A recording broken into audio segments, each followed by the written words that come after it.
Streater stood accused in one of Nashville's most notorious cold cases. He was charged with killing two young women at an exotic tan business 2 decades ago. Metro Police said DNA linked him to the crime, but then DNA led to all charges being dropped against Streater. Tonight, he talks exclusively with News Channel 5's Nick Barris about the case and his frustration over what he calls a rush to judgment.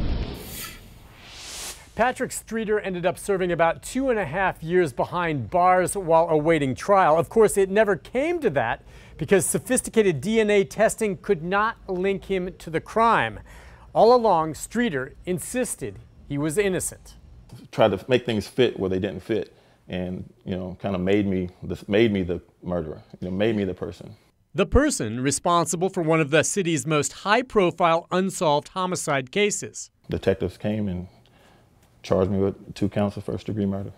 They accused Streater of killing Melissa Chilton and Tiffany Campbell more than 20 years ago at an exotic tan business. From day one, I always maintained I didn't do it. I told everybody that. Streater says he always cooperated with authorities and never lost faith, even when he found himself behind bars. The key was DNA that initially led to his arrest. It was DNA tested with new technology that led to the charges being dropped. Because they were so thorough and so diligent with trying to, unfortunately prove that it was me, it actually helped them see that it's not me. Streater is now free to sit for this interview, but says damage was done. It's a stigma. It's something you wear when you. It's probably the worst accusation you can have. So they accused me of murder, and it changed my life.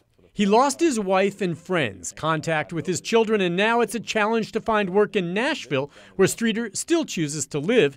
He feels investigators bungled the case and rushed to judgment. I think they owe me an apology. I think they owe my family an apology. The injustice of it all is I should have never been sitting here from the first point. I think that there's things in this case where they should have known that. There were other people, there were other suspects, there were other pieces of evidence that pointed elsewhere. Metro Police say they have absolute confidence in the investigation that took place over the years. But the DA says charges against Streater are not appropriate now with the evidence.